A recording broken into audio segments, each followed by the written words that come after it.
Hi guys, ito. Mayroon tayong pinaglumang ano dito.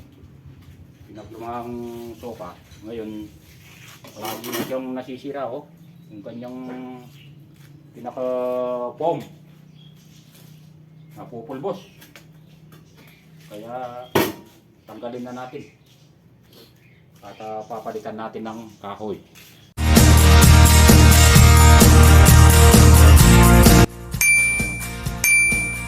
Tanggalin itong kanyang pinaka-cushion na ito lang, yung foam na naagnas.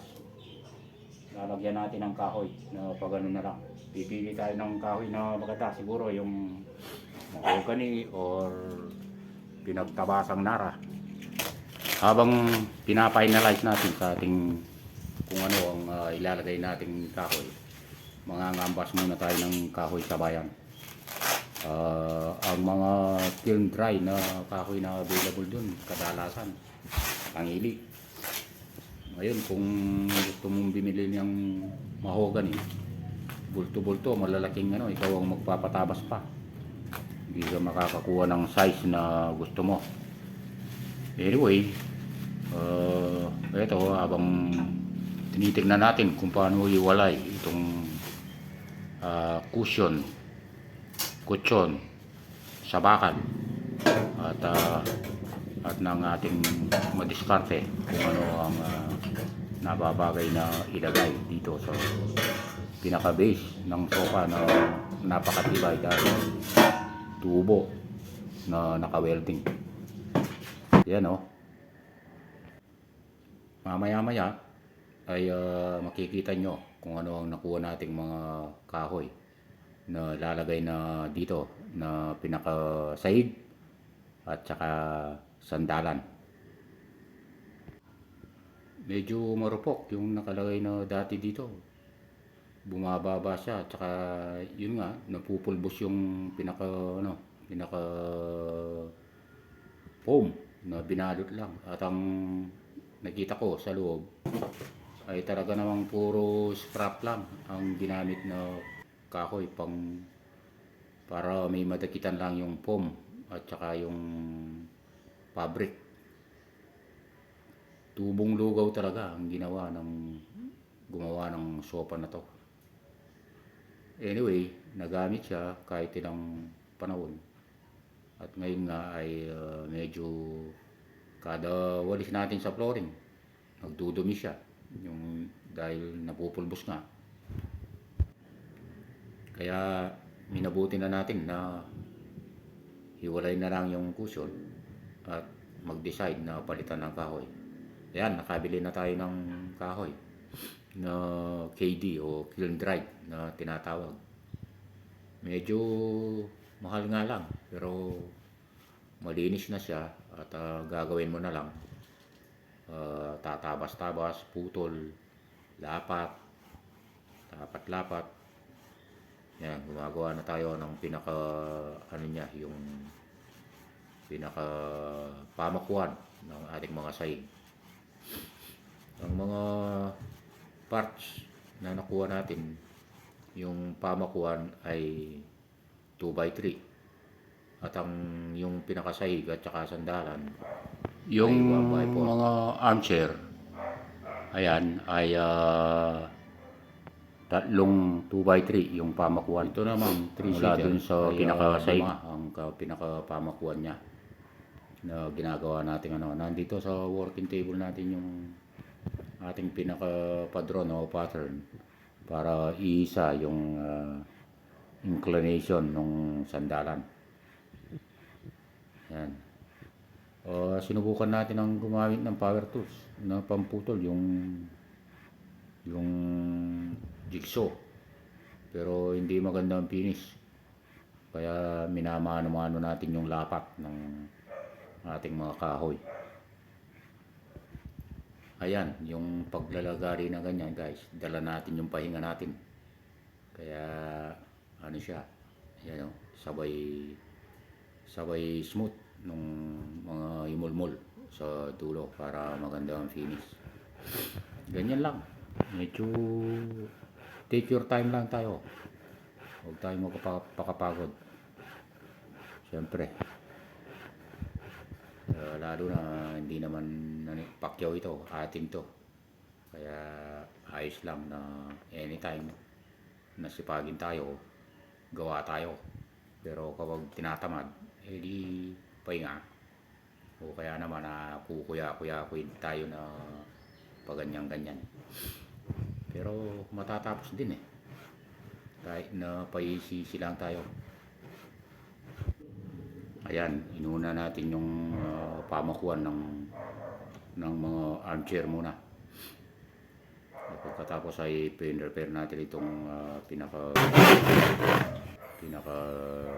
sahig at sabay pako. Yan, screw ang ginamit natin guys kasi mas makapit siya at saka pwede siyang tanggalin kapag namali.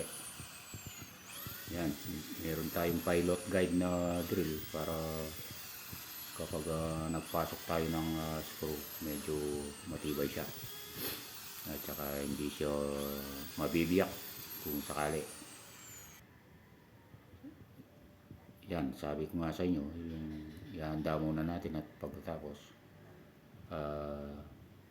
ang pangigpit natin yung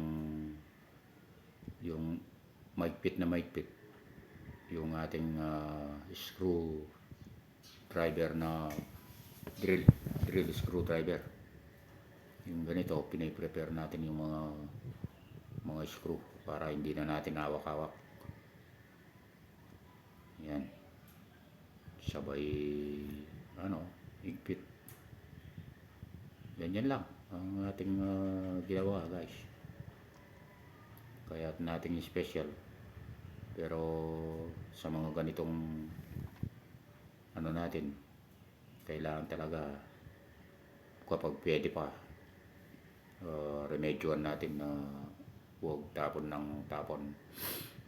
Tulad nito, yung nagamit natin pa, yung pinaka base ng sofa na talaga namang napaka-tibay.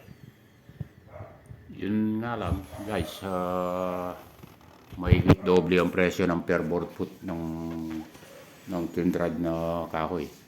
Pero treated naman ito, hindi lugi in the long term kasi hindi na ito magbabago dahil treated na ito. At S4S siya, side by side malinis. Ang gagawin na lang natin ito, konting varnish lang. Okay na, huwag na natin gawin yung magarbo dahil hindi naman tayo mayaman. Kaya yan ang ating kung paano siya pinix guys.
Oo, makulong niya. Iya, saya tuh yang pelanggar, pero yang gratis corruption. Gratis ng kaso.